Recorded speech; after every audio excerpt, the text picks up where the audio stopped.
Okay, so we are going to start the PartSam LED light kit installation. I chose red with mine, not horribly priced on Amazon, and I've already tested out the lights. I'm going to fast forward. It's just a good idea to go ahead and get to your battery and hook everything up and make sure all your light strips work first. That way you don't get yourself into any trouble or headache when something does work and you need to return it.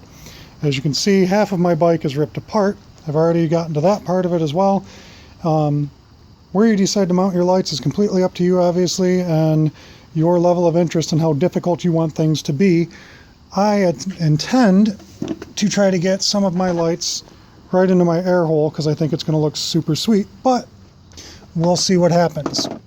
So what you want to do is you want to get your battery unhooked, and I actually have my battery disconnected from my bike right now. I do not have it hooked up to the bike.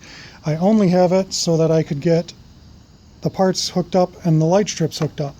This would be your antenna for your bike. It may behoove you, and it may be a good idea for you. I chose to do it. I added these little electrical connections to both of my terminals for the PartSam. It just came out as straight wires. I didn't like that. So as you can see, I added those and then I shrink wrapped them just because I think it looks neater, a lot easier to work with. And so now we'll go ahead and we'll test out these lights. Another thing that might behoove you to get is some of this. This or any type of real decent Scotch tape will help you in the process of deciding how and where you want your lights to mount without actually having to peel off the back of the two-sided tape, and then it becomes permanent. So what I did was I used that blue stuff, and as you can see, I have a little bit of blue sticking out here and a little bit in here. But it holds it, and I can easily remove it so that I can reposition that and decide which one is going to work best for me at which space. So we'll go ahead and do a quick little look at the lights and you'll be able to see what they look like. Again, I've already verified that all of mine have worked, so using the key fob will run through the different modes for PartSam because I had a hard time finding what I needed to find as far as a description, and so far I'm pretty happy with this. We'll see how this looks. So you have a solid on, and you can see all of mine are on already, all lit up, all look nice, all good. The bike key does not need to be on. You will need to make sure that you have this in the right position. A, B, and C actually control you, and the D stands for done, pretty much. So you have the solid on, and then you have a blinking on.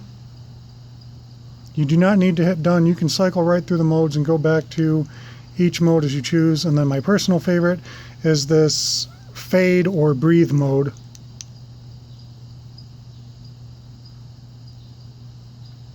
As you can see, it gives a nice fade in and out, looks good. And as I was stating earlier, using that little bit of the blue stuff allows you to be able to kind of put your fender back in place and see what kind of light you're going to be looking at. It's kind of hard to see in the daylight how bright that's getting, but you can see it's kind of lighting up my engine compartment. And if I didn't want my lights to be exposed and seen all through here, I know I can be pretty well hidden right there, and I don't have to do a whole bunch of removing hard tape. So it's probably a good idea to get yourself some of that blue stuff or a decent Scotch tape to help yourself out with that. And I am going to wire this up and take a video of the finished product so you guys will be able to enjoy it. Thank you.